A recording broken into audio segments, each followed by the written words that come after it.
Hi guys, so I've been thinking a lot lately about the pressures of homeschooling throughout lockdown, and I'd like to start a conversation about how you've all been doing, how I've been getting on personally with it, and just a general consensus really about how we're all getting on.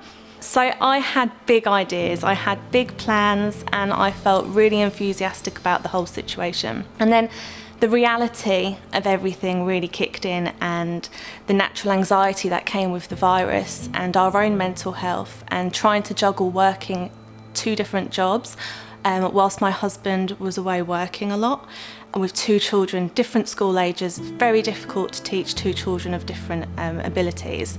So the pressure really mounted, and things didn't go quite to plan as I had expected it to.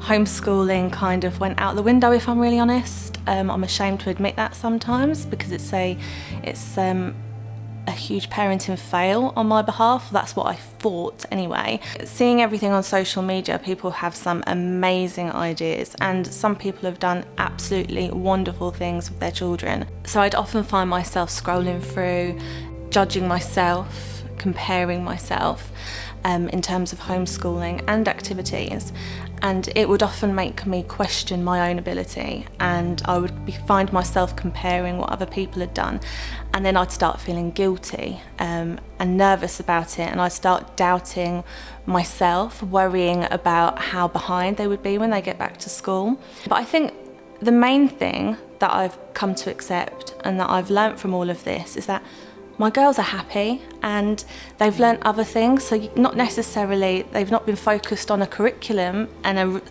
strict routine like they would have been at school, but they've learnt how to entertain themselves outdoors. They've spent a lot of time in the garden, they've built dens, they've built climbing frames, they've played in their paddling pool, they've played in their tree house, they've played together, they've made bug hospitals, bug hotels, and they've gone on treasure hunts, learning to ride bikes, learning to cook. So they've done lots of other activities that they wouldn't necessarily have done at school, and that's other life skills that they're building, even down to silly little things like toasting marshmallows on a fire pit. They've done stuff like that.